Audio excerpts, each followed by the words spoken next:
Con noi Andrea Zanini. Senti Andrea, una partita che avete sostanzialmente dominato per 50 minuti. Sì, l'abbiamo preparata tutta la settimana e è stata una partita intensa, fisica anche perché loro sono molto fisici, però sì, è andata bene.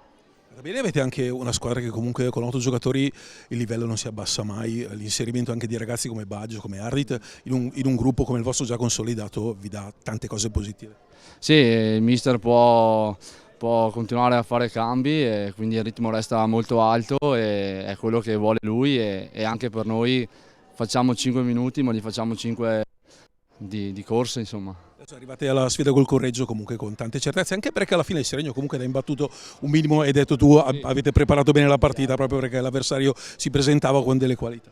Sì, siamo venuti qua e sapevamo che non era facile perché comunque il Seregno è una squadra molto, molto forte, però noi andiamo avanti partita per partita per portare a casa tutti i punti. Il primo obiettivo è arrivare sopra il Correggio per giocarlo in casa e dopo il campionato. Grazie mille Andrea. Grazie.